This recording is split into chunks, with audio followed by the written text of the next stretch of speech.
ഏയ്,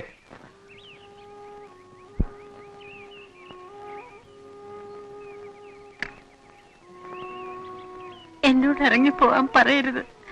ഞാനിപ്പോ ഇവിടെ നിന്ന് ഇറങ്ങിയാൽ അവരെന്നെ കൊല്ലും. ആര് കൊല്ലുന്നു?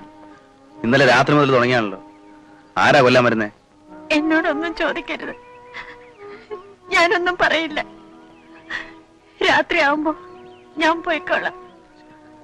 ഉച്ചയ്ക്ക് പിള്ളേച്ചൻ വരുമ്പോ ഞാൻ എന്ത് സമാധാനം പറയും? നീ ആരാന്ന് പറ വച്ചേ.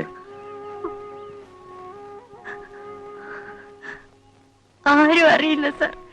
ഞാനിതിനകത്തിരുന്നോളാം.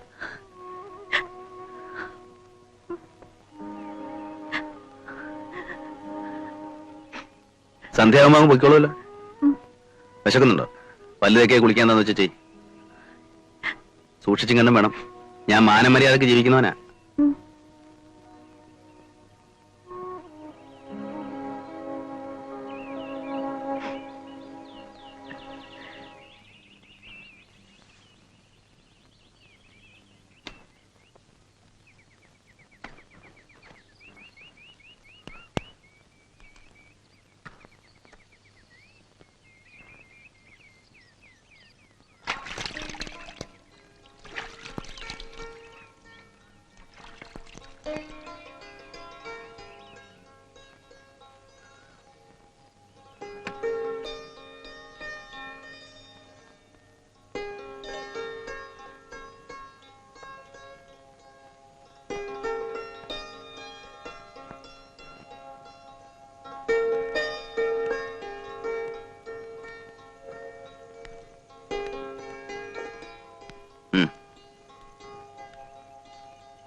രണ്ട് ഇട്ട് കഴിച്ചോ. നല്ല വിശപ്പ് കാണും.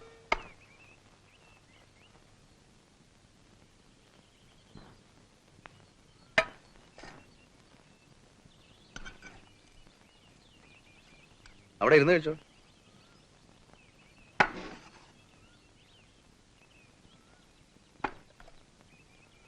സാറിനെ ഞാൻ ഒരുപാട് ബുദ്ധിമുട്ടിച്ചു. അതൊന്നും സാരമില്ല, കഴിച്ചോ.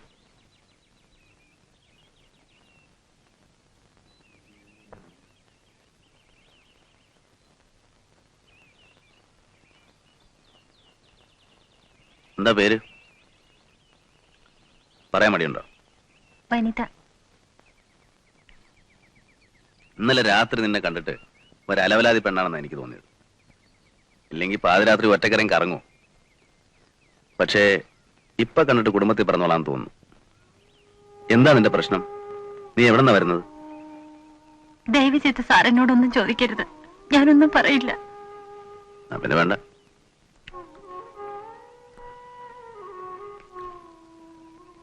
കഴിച്ചിട്ട് ആ മുറി തന്നെ കയറിയിരുന്നു. ഇരുട്ടുമ്പോഴേക്കും സ്ഥലം വിട്ടോണം.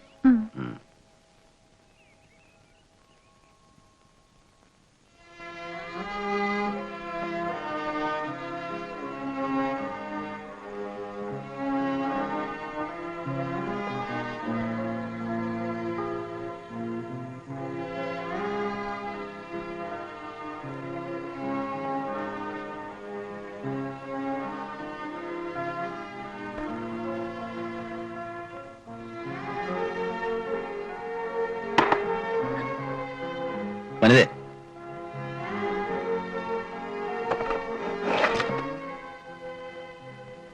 പേടിക്കണ്ട. ഇറക്കി വിടാനൊന്നുമല്ല.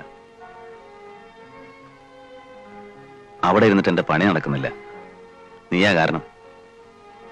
ക്ഷമിക്കണം സർ. വരൂ, നമുക്ക് അവിടെ പോയിരിക്കാം. എന്തെങ്കിലും സംസാരിച്ചിരിക്കാമല്ലോ.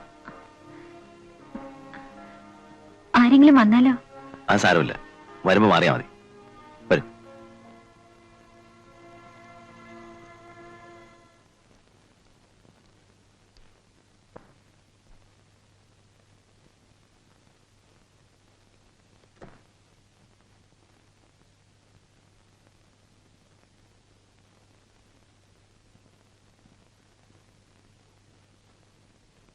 ഇരിക്ക്. ഞാൻ ആരാണെന്ന് മനസ്സിലായോ? നേരത്തെ മനസ്സിലായി. നാടകമെഴുന്ന തമ്പിസാറല്ലേ? ഞാൻ പത്രത്തിൽ പടം കണ്ടിട്ടുണ്ട്. അപ്പൊ ഞാൻ തീരെ അപരിചിതനല്ല. ഇരിക്കെ.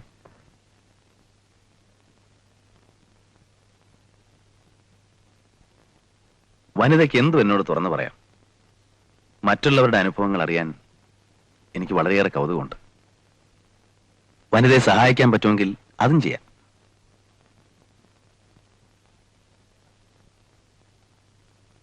നിൽക്കൂ.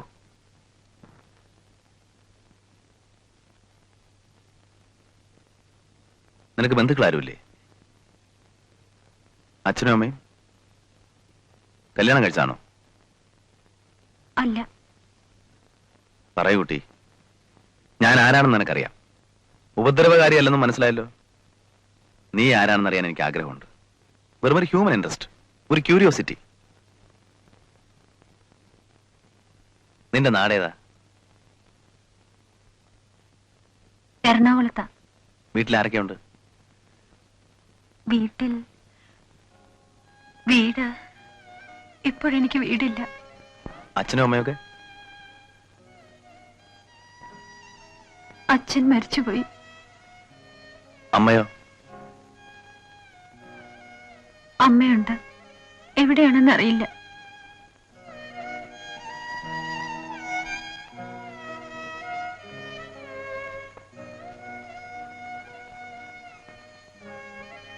ഞാനെല്ലാം പറയാം.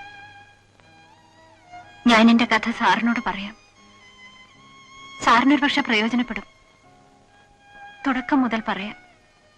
സാറ് മുഴുവൻ കേൾക്കൂ. കേൾക്കാം.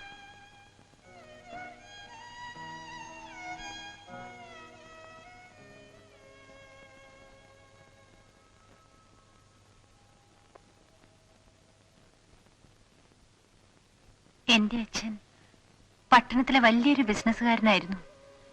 എക്സ്പോർട്ടായിരുന്നു ബിസിനസ്. അച്ഛന്റെ പേര് സേതുമാധവൻ എന്നായിരുന്നു. അമ്മയുടെ പേര് എലിസബത്ത് എന്ന. അവർ സ്നേഹിച്ച് വിവാഹം കഴിച്ചതായിരുന്നു. ഞങ്ങൾ 2 കുട്ടികളാ. എന്റെ ഇളയതാണ് മോഹൻ. എല്ലാ സുഖങ്ങളുടെയും നടുവിലാ ഞങ്ങൾ വളർന്നു വന്നത്.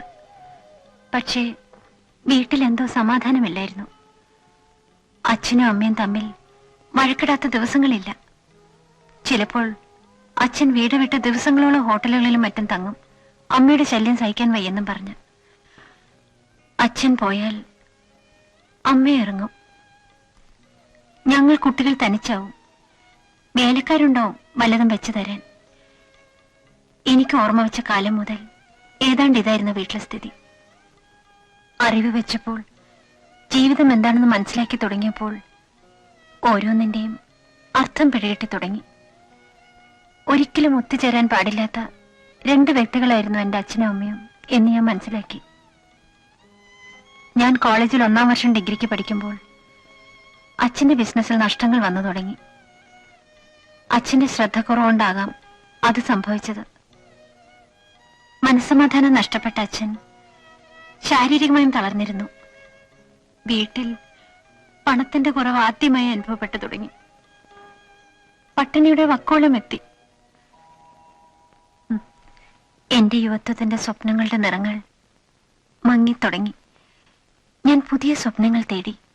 കവിതകളായി അത് ഞാൻ നെയ്തെടുത്തു. കവിതകളായിരുന്നു എന്റെ ജീവൻ.